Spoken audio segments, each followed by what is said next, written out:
सामान्य जनतेचा बुलंद आवाज. सत्य पोलीस टाइम्स.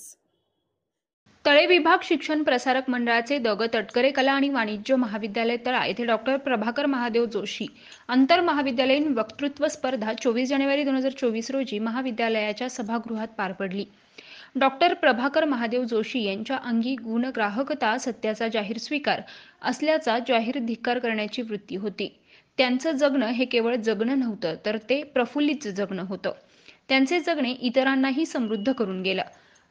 तळे कोणी खोदले याची नोंद गाडली जाते, मात्र माणसांना त्या तळ्यातले जिवंत झऱ्याचे पाणी पिऊन लाभणारी तृप्ती चिरंजीव असते.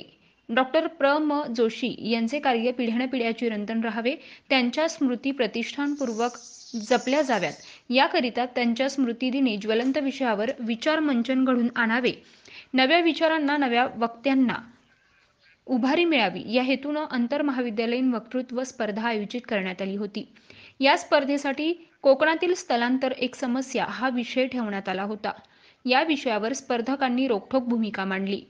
यावेळी संस्थेचे विश्वस्त तसेच मारुती शिर्के गुरुजी, उपाध्यक्ष श्री पुरुषोत्तम मुळे, सचिव श्री मंगेश देशमुख, समाजसेवा क्षेत्र नामनिर्देशित सदस्य श्री दत्तात्रय सप्रे, उद्योग क्षेत्र नामनिर्देशित सदस्य श्री भद्रेश पटेल, महाविद्यालयाचे प्राचार्य डॉक्टर नानासाहेब यादव, वक्तृत्व कला मंचचे प्रमुख प्राध्यापक डॉक्टर दत्ता कुंटेवाड, परीक्षक प्राध्यापक अभंगे व प्राध्यापक नागोरे आदी मान्यवर उपस्थित होते.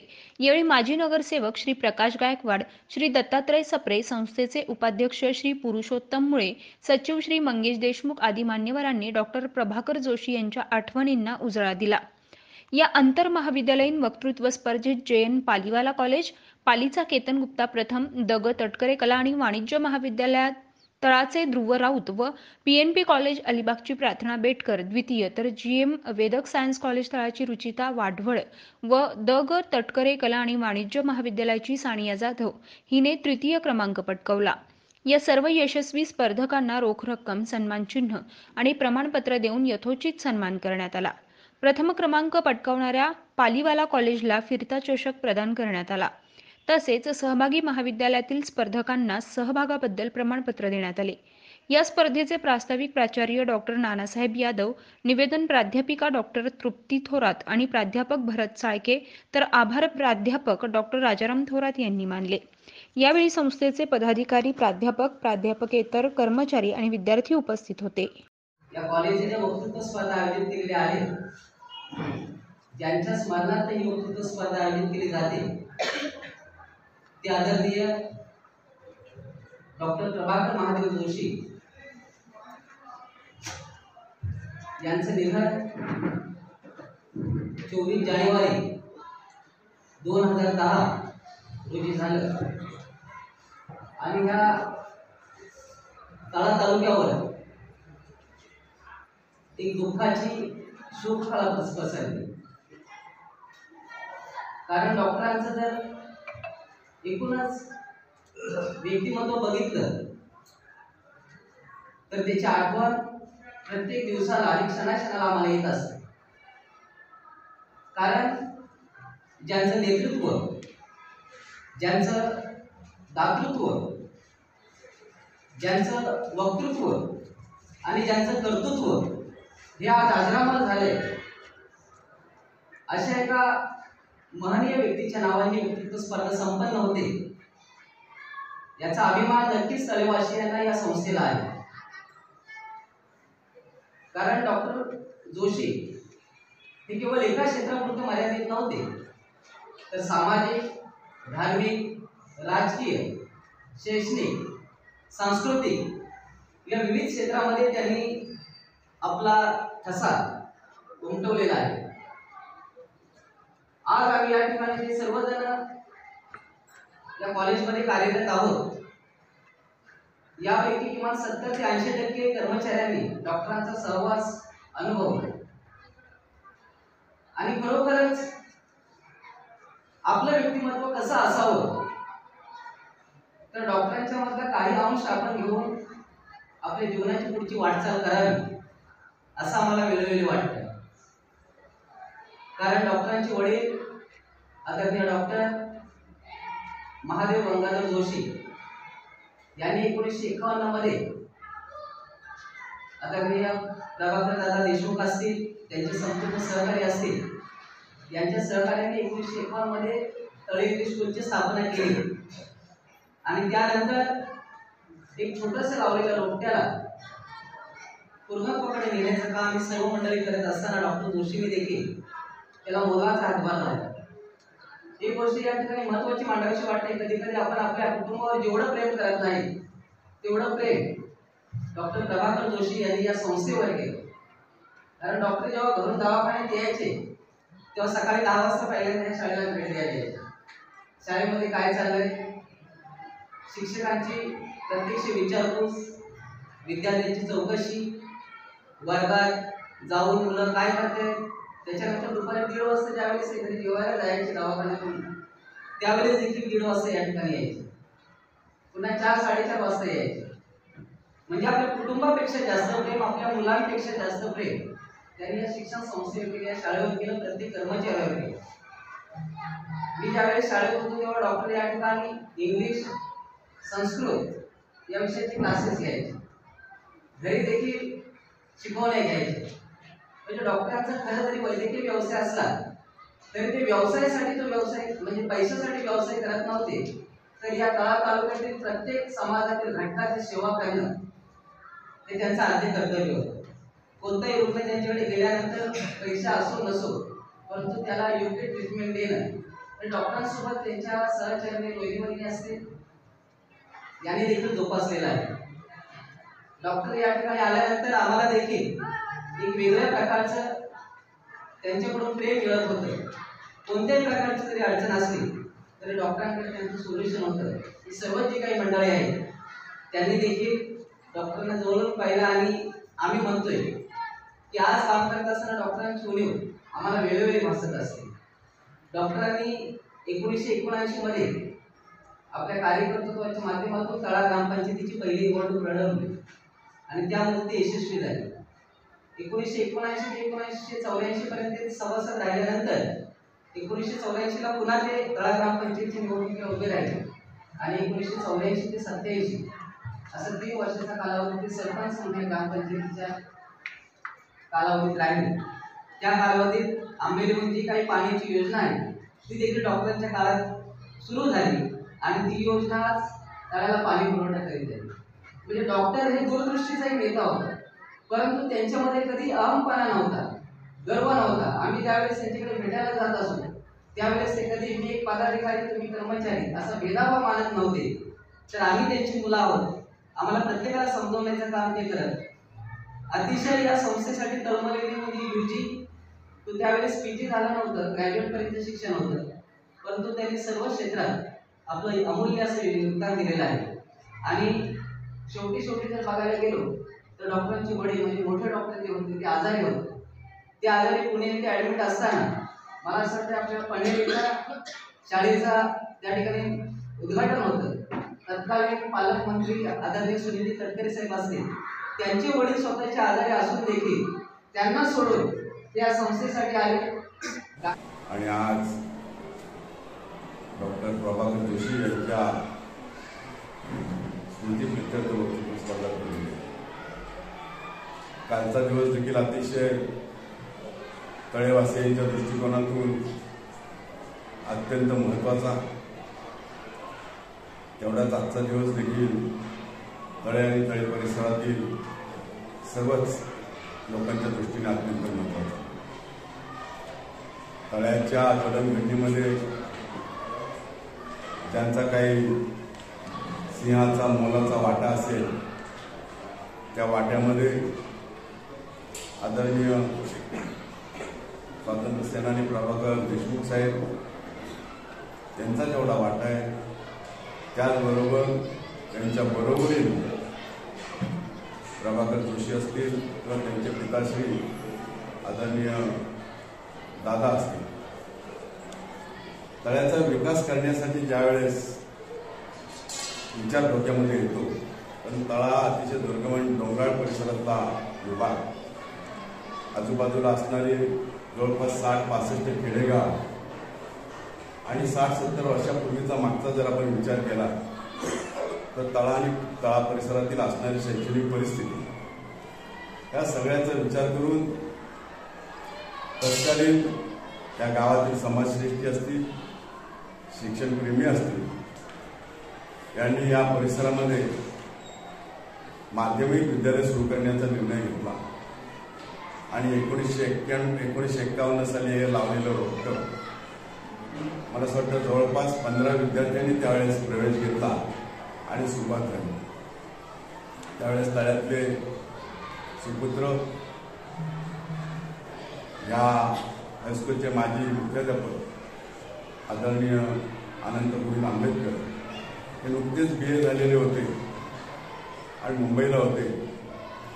त्यांना या ठिकाणी बोलवण्यात आलं आणि त्यांच्याकडे त्या पहिल्या वर्गाची धुरा दिली आणि मग हळूहळू परिसरातील विद्यार्थ्यांचा प्रवेश सुरू झाला.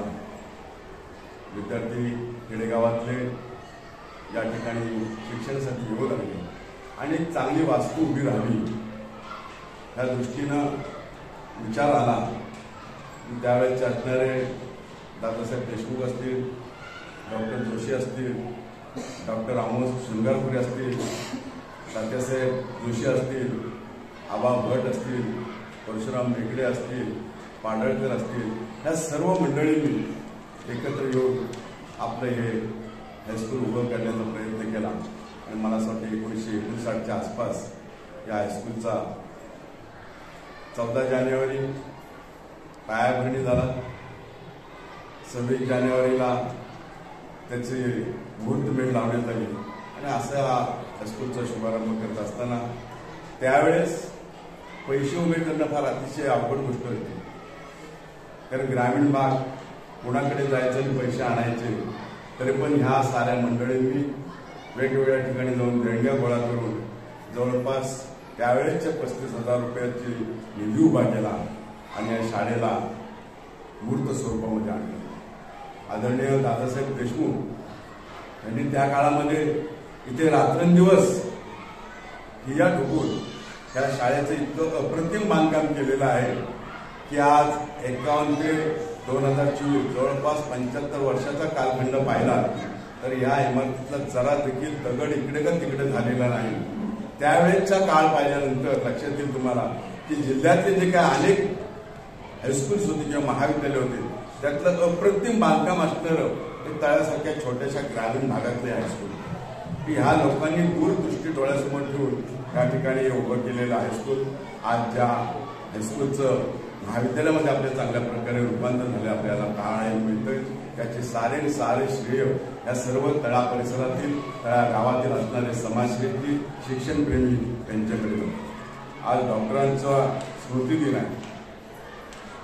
अनेक त्याच्या अगोदरच्या वक्त्यांनी डॉक्टरांबद्दल चांगलं मनोगत व्यक्त केलं. जोशी कुटुंबियांचे माझं फार जवळचे संबंध होते. डॉक्टरांबद्दल दादांबद्दल अनेक वेळा मी चांगल्या प्रकारचं लिखाण केलेलं आहे. आजही ते संपूर्ण लिखाण माझ्याकडे आहे. परंतु 24 जानेवारी 2010चा दिवस आपल्या तळा आणि तळा परिसरातीलच नव्हे तर जिल्ह्याच्या शिक्षण क्षेत्रातल्या काही मान्यवरांच्या दृष्टिकोनातून निश्चित तो काळा दिवस होता.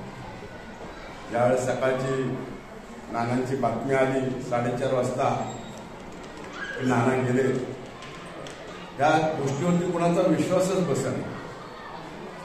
कारण नाना जायण्याचं त्यांचं वय नव्हतं, तशा प्रकारचा त्यांना आजार नव्हता, कुठच्याही प्रकारचं मला वाटत नाही टेन्शन असावं. मग अशा परिस्थितीतली ही व्यक्ती ज्यावेळेस जाते त्यावेळेस मनाला चुटका नक्कीच लागतो. पण त्या काळात त्यावेळेस त्यांचे पिताश्री दादा पुण्याला हॉस्पिटलमध्ये ॲडमिट होते आणि त्याच हॉस्पिटलमध्ये नाना पडले. हे एकाच हॉस्पिटलमध्ये पिता पुत्र दोघंही औषधोपचार करत असताना नानांचं पहिलं निधन ज्यावेळेस झालं त्यावेळेस दादांना यत्किंचित कुठच्याही प्रकारची माहिती दिली गेली नाही का की तेही आजारी होते. त्यांच्या मनावरती याचा कुठचाही परिणाम होऊ नये की माझ्या अगोदर माझा मुलगा जावा ही न पटणारी गोष्ट त्यावेळेस घडून गेली आणि फार मोठा आघात आपल्या या तळाव आणि तळा परिसरातील लोकांवर केला. नानांचं कार्य तसं पाहिलं तर शिक्षण क्षेत्र निश्चित आहे, परंतु त्यांचा मूळ व्यवसाय वैद्यकीय. तळा परिसरामध्ये त्यावेळेस नानांच्या वडिलांनी दवाखाना चालू केला. कुठच्याही तऱ्हेची वाहतुकीची सुविधा नसताना या ठिकाणी दादांनी दवाखाना सुरू केला. वेळ प्रसंगी बैलगाडीतून, वेळ प्रसंगी चालत ग्रामीण भागामध्ये जाऊन वैद्यकीय सेवा ते देत होते आणि त्या सेवेचा पुरेपूर फायदा आपल्याला आपल्या परिसरातील ग्रामीण भागातील जनतेला देता यावा या दृष्टीने नाना डॉक्टर झाल्यानंतर तळ्याला आले आणि वडिलांच्या पावलावरती पाऊल ठेवून त्यांनी वैद्यकीय सेवा सुरू केली. वैद्यकीय सेवा सुरू करत असताना नानांना असं वाटलं की परिसरातील या असणाऱ्या रुग्णांना आपल्याकडून चांगली सेवा दिली गेली पाहिजे, म्हणून त्यांनी या ठिकाणी एक चांगल्या प्रकारचं सुसज्ज असं हॉस्पिटल देखील बांधण्याचं काम केलं. परंतु त्या हॉस्पिटलचा दीर्घकाळ आपल्याला उपयोग झाला नाही, कारण अल्पावधीमध्येच नानांचं निधन झालं आणि जी हॉस्पिटलचे जे स्वप्न त्यांनी होतं ते स्वप्न अर्धवट राहिलं. नाना रायगड मेडिकल असोसिएशनचे सदस्य होते, तळा मेडिकल असोसिएशनचे अध्यक्ष होते. मेडिकल व्यवसाय त्यांनी अतिशय चांगल्या प्रकारे चालवला. गोरगरिबांना चांगल्या प्रकारे त्यांनी औषधोपचार केले.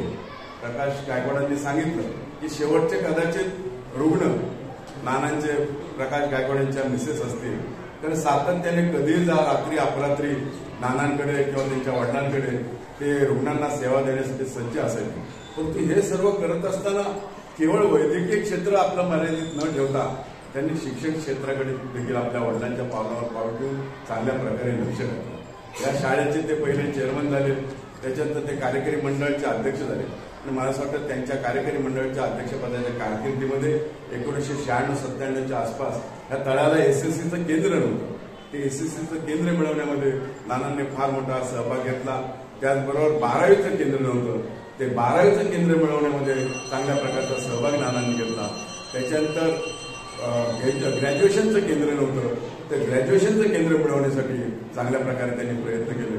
या परिसरातील असणाऱ्या आपल्या महाविद्यालयामधील किंवा आपल्या हायस्कूलमधील विद्यार्थ्यांना बाहेरगावी परीक्षेला जायची वेळ येऊ नये, कारण त्यावेळेची असणारी वाहनाची सुविधा उपलब्ध नसायची आणि मग खेडेगावातून आलेल्या विद्यार्थ्यांना त्रास होऊ नये हे सर्व चित्र त्यावेळेस डोळ्यासमोर ठेवून नानांनी या ठिकाणी ही सुविधा चांगल्या प्रकारे उपलब्ध करून देण्याचा प्रयत्न केला.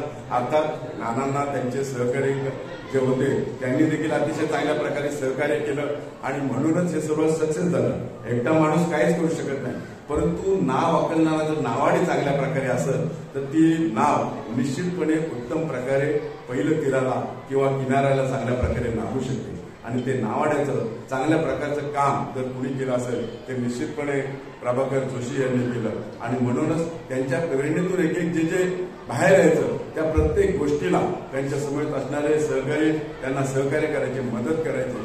नानांना अतिशय चांगला एक व्याख्यानांचा किंवा व्याख्यान ऐकण्याचा नाद होता. मला असं वाटतं त्या काळामध्ये नानांनी तळ्याला बहिष्यात केंद्र देखील सुरू केलं होतं. ते चेअरमन असताना काही वर्ष ते केंद्र अतिशय चांगल्या प्रकारे चाललं, परंतु ज्यावेळेस श्रोते येतात, वक्ते येतात, त्यावेळेस त्यांच्यासमोर जर श्रोते नसतील तर त्या वक्त्यांना आपले विचार व्यक्त करायला किती आनंद मिळत असेल ते मला माहिती नाही. परंतु कालांतराने अशी परिस्थिती होत गेली की हळूहळू श्रोते कमी होत गेले आणि नाईलाजांनी ते बहिष्यात केंद्र आपल्याला या ठिकाणी बंद करावं लागलं. कारण ग्रामीण भागातलं सर्व वातावरण होतं, ग्रामीण भागामध्ये असणारे श्रोते किती दर्जेदार असू शकतात याचा देखील आपण सगळ्यांनी विचार केला पाहिजे आणि म्हणूनच नाईलाजांनी ते सर्व बंद करावं लागलं. एक दिवशी असंच मी आणि मुतंगे सर नानांच्या दवाखान्यामध्ये गप्पा मारत असताना नानांजवळ असाच विषय निघाला, आपल्या इथे काहीच विरंगुळा म्हणून असं काहीच नाही आणि म्हणून मग आमच्या डोळ्यासमोर असं चित्र उभं राहिलं एक आपण कुठचं तरी एक संगीत मंच आपण तयार करू आणि त्या दृष्टीने मी आणि मुतंगे सरांनी आम्ही पुढाकार घेतला आणि म्हटलं आपण तळा येथे एक चांगला कराविष्कार मंच तयार करू. त्याची पहिली मीटिंग माझ्याच घरी लावली. सर्व तळ्यातले जे काही रसिक होते 10-15 लोक ते त्या दृष्टीने आले. नानांना आम्ही अध्यक्ष केलं, त्याचा मी उपाध्यक्ष झालो आणि किमान महिन्यातून एक तरी कार्यक्रम या ठिकाणी व्हावा या दृष्टीने आम्ही प्रयत्न केले आणि आपला ड्रॉइंग हॉल होता शाळेचा, त्या ड्रॉइंग हॉलमध्ये एखादा रविवार असा बघायचो आम्ही आणि 10-15 जण असे तिथं गोळा होतो आणि ज्यांना जसं गाता येईल तशा प्रकारचे ते गायचे. परंतु नानांचा अतिशय चांगला आवाज होता, नाना अतिशय सुंदर गायचे, त्यामुळे त्यांना बोलायला मजा वाटायची. त्यांच्या जोडीला आम्ही देखील, आमचा काय आवाज एवढा चांगला नसायचा पण प्रयत्न करायचो, कारण ते व्यासपीठ होतं, ती एक संधी आपल्याला मिळाली होती. कदाचित हळूहळू आपलं त्यातूनही चांगल्या प्रकारे आवाज बाहेर पडू शकेल आणि आम्ही गेले काही वर्ष तो अतिशय चांगल्या प्रकारे कार्यक्रम या ठिकाणी राबवत होतो. नानांच्या घरी सुद्धा गणपतीमध्ये आम्ही आवर्जून जात होतो आणि त्यांच्या घरी त्या कार्यक्रमाचं चांगल्या प्रकारे नियोजन करत होतो. मला आठवतंय प्रकाशने सांगितलं की हे सर्व करत असताना सामाजिक क्षेत्राला आणि शैक्षणिक क्षेत्राला राजकारणाची गरज होती. त्यावेळेचा जर विचार पाहिला तर तळ्यामध्ये शेका पक्षाचं प्राबल्य जरा जास्त प्रमाणामध्ये होतं आणि त्यावेळेस त्या शेका पक्षाला कुठेतरी थांबवण्याच्या दृष्टिकोनातून आपण प्रयत्न केला पाहिजे, म्हणून तत्कालीन असणाऱ्या काँग्रेस श्रेष्ठींनी चांगल्या प्रकारे विचार केला. मला चांगलं आठवतंय की डॉक्टर जोशी यांच्या घरीच ती मीटिंग झाली आणि नानांना इच्छा नसताना देखील त्या निवडणुकीच्या रिंगणामध्ये उतरवलं आणि 1984 साली नाना पहिले ग्रामपंचायतीचे सदस्य झाले, चांगल्या मताने निवडून आले. त्यांच्या कारकिर्दीमध्ये अतिशय चांगल्या प्रकारचा ग्रामपंचायतीचं कामकाज झालं. ज्या विकासाच्या दृष्टिकोनातून कामं व्हायला पाहिजे त्या दृष्टिकोनातून कामं होत होती. त्या काळामध्ये ग्रामपंचायतीला अधिकार फार कमी असायचे किंवा ग्रामपंचायतीच्या नावावरती फंड, आर्थिक फंड फार कमी यायचे. आज पाहिलं तर ग्रामपंचायतीकडे मुबलक आर्थिक फंड येतात, विकासाची वेगवेगळी कामं त्यांच्या माध्यमातून होऊ शकतात. पण त्यावेळेच्या काही मर्यादा असायच्या, तरी पण त्या मर्यादांचं पालन करून जेवढे विकासात्मक कामं करता यायची तेवढी कामं करण्याचा प्रयत्न त्यांनी त्या टायमामध्ये केला. तळ्याची 1985 साली पाणी पुरवठा योजना जी होती ती पण नानाच्या कारकिर्दीमध्ये अस्तित्वात आली असं माझा अंदाज आहे. कारण नाना 1984 ते 1987 या कालखंडामुळे तळा ग्रामपंचायतीचे सरपंच होते. एक कर्तृत्ववान आणि कार्यक्षम असे सरपंच ते या टायमामध्ये होते. परंतु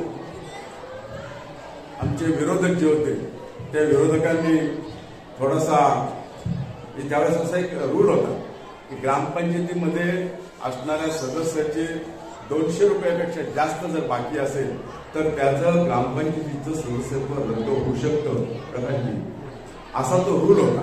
आणि त्या टायमामध्ये डॉक्टरांनी काहीतरी मला असं वाटतं फ्रीज का असं काहीतरी घरी आणलेलं होतं आणि त्याचे ऑक्ट्राय होती. तर ग्रामपंचायतीकडे ऑक्ट्राय भरली नाही, ती ऑक्ट्राय होती, ती ऑक्ट्राय 200च्या वरती होती, ती भरली गेली नाही आणि आपल्या विरोधकांनी जिल्हा परिषदेच्या स्टँडिंग कमिटीकडे अर्ज केला आणि नानांचं त्यावेळेसचं सरपंच पद आपण गावामध्ये अतिशय निस्वार्थीपणे समाजसेवा करत असताना आपल्याकडून हे जे पद काढून घेतलं त्याचं नानांना मनापासून हेच झालं नाही म्हणतात. आणि नाना त्या दिवसापासून राजकारणापासून आलिप्त झाले आणि त्यांनी शिक्षण क्षेत्राकडे अतिशय चांगल्या प्रकारचं लक्ष घातलं.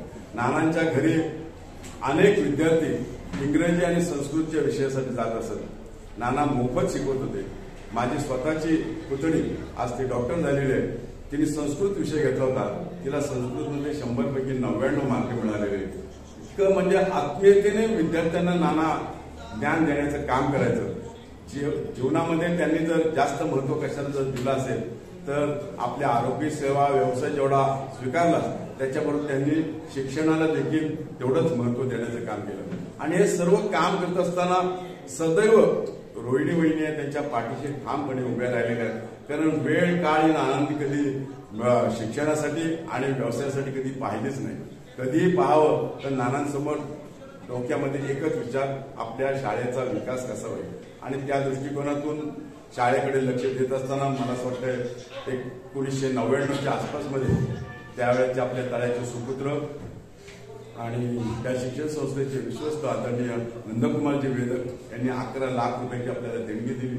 फार मोठा कार्यक्रम आपण या ठिकाणी केला होता आणि त्या 11 लाख देणगीच्या अनुषंगाने त्यावेळेस या कार्यक्रमाला आलेले त्यावेळेचे उच्चतंत्र शिक्षण मंत्री दिलीप वळसे पाटील त्यांच्याकडे तटकरे साहेबांनी आपल्या सगळ्याच या संस्थेच्या पदाधिकाऱ्यांनी ज्युनियर कॉलेजसाठी परवानगी मागितली आणि त्या कार्यक्रमातच वळसे पाटील सरांनी आपल्याला परवानगी देईल म्हणून शब्द दिला आणि काही वर्षांनीच लगेच 2001च्या आसपासमध्ये आपण ज्युनियर कॉलेज या ठिकाणी चालू केलं. ज्युनियर झाल्यानंतर लगेच सिनियर चालू केलं आणि हे सर्व करत असताना तळ्यातले जे आपले शिक्षण प्रेमी होते त्या शिक्षण प्रेमींनी मनापासून अतिशय चांगल्या प्रकारे लक्ष दिलं आणि म्हणूनच आज तळ्यात जे शिक्षणाची चांगल्या प्रकारे सुविधा जी पाहायला मिळते त्याचं सारं श्रेय डॉक्टर त्यांच्यासमोर काम करणारी जी सर्व मंडळी होती यांच्याकडे जातात. आज तुम्ही तळा परिसरात त्या आजूबाजूच्या तालुक्यांचा जर विचार केला तर तळ्याला ज्या शिक्षणाच्या सुविधा आहेत तेवढ्या सुविधा आपल्याला माणगावला पाहायला मिळणार नाही, गोरेगावला पाहायला मिळणार नाही, श्रीवर्धनला पाहायला मिळणार नाही, मसळ्याला पाहायला मिळणार नाही, रोह्याला पाहायला मिळणार नाही, महाडला पाहायला मिळणार नाही, पेणला पाहायला मिळणार नाही. हे आपल्यापेक्षा प्रगत असलेले तालुके, परंतु शिक्षणाच्या दृष्टिकोनातून KG to PG सायन्सच्या MSc पर्यंत BA, MA, BCom, MCom, engineering college, नंतर ITI या सगळ्या प्रकारच्या शैक्षणिक सुविधा या ठिकाणी सुरू झालेल्या आहेत आणि हे सर्व करत असताना ही जी आपली त्यावेळेची दिग्गज मंडळी ह्या दिग्गज मंडळींनी मनापासून इथं परिश्रम घेतले आणि तळा परिसराचा कसा चांगला विकास होईल हे पाहण्याचं काम केलं. मला एक निश्चितपणे चांगलं तुम्हाला सांगायचं आहे की मुंबईमधली जी ब्राह्मण सभा आहे ती अत्यंत महत्वाची ब्राह्मण सभा एक संस्था आहे. महाराष्ट्रातल्या वेगवेगळ्या क्षेत्रामध्ये चांगल्या प्रकारचं काम करणाऱ्या व्यक्तींचा ती संस्था सन्मान करते. मी त्यांच्या कार्यक्रमाला गेलो होतो. रंगकर्मी अभिनेते दाजी भाटवडेकर यांच्या अध्यक्षतेखाली नानांचा त्या टायमावर अतिशय चांगल्या प्रकारचा सत्कार करण्यात आला. की सामाजिक, शैक्षणिक, आरोग्य, संगीत अशा वेगवेगळ्या क्षेत्रामध्ये आपण त्याला म्हणूया की बहुआयामी व्यक्तिमत्व असं हे होतं. त्या व्यक्तीचा त्या ठिकाणी सन्मान केला आणि त्या व्यक्तीच्या पुण्यस्मरणाच्या निमित्तानं आज आपण या ठिकाणी वक्तृत्व स्पर्धा घेतलेली आहे. नानांचं वक्तृत्व खूप छान होतं. नाना बोलायला लागले ना की ते कधी कुठच्या विषयाचा स्पर्श संदर्भ देतील ते आपल्याला कळायचं नाही. फार अभ्यासू व्यक्तिमत्व होतं. मधून मधून ते चांगल्या प्रकारचे संस्कृतचे सुभाषितांचे दाखले द्यायचे असं अभ्यासू व्यक्तिमत्व होतं. त्यांचं वक्तृत्व छान होतं. त्या निमित्तानं आपण आज या इथं वक्तृत्व स्पर्धा घेतलेली आहे. आपणही चांगल्या प्रकारे वक्तृत्व सादर कराल आणि या घेण्याच्या पाठीमागचा मित्रांनो विषय एवढाच असतो की ज्या कर्तृत्ववान व्यक्तींचा आपण या ठिकाणी आदर करतो किंवा त्यांच्या निमित्ताने आपण ज्या स्पर्धा घेतो त्यांचा आदर्श आपण घेतला पाहिजे. हे जे एवढं मी माझ्या अगोदरच्या काही वक्त्यांनी तुम्हाला जे आज जोशी डॉक्टरांबद्दल सांगितलं, काल प्रभाकर दादा देशमुखांबद्दल सांगितलं गेलं, ह्याचा आदर्श आपण कुठेतरी घेतला पाहिजे. आपल्या जीवनाला कलाटणी देण्यासाठी यातला एक गुण जरी आपण पकडला तर ते निश्चितपणे आपल्या जीवनाला कलाटणी मिळू शकते. केवळ आणि केवळ आपण या इथं आलो, भाषणबाजी चालू झालेली आहे, त्यांचे विचार तुम्ही ऐकले, परंतु ते विचार ऐकताना त्यांच्यातला एखादा जर गुण तुम्ही घेतला, अरे ही व्यक्ती आपला व्यवसाय सांभाळून शिक्षण क्षेत्रामध्ये काम करत होती किंवा ही व्यक्ती आपला व्यवसाय समजून समाज क्षेत्रामध्ये काम करत होती, मग एखादा गुण घेऊन जर आपण त्या दृष्टीने जर काम केलं तर मला असं वाटतं आपलं जीवन फुललेलं आपल्याला पाहायला मिळेल. आज या ठिकाणी आपल्याला जो विषय म्हणजे आजचा विषय आहे तो म्हणजे कोकणातलं स्थलांतर.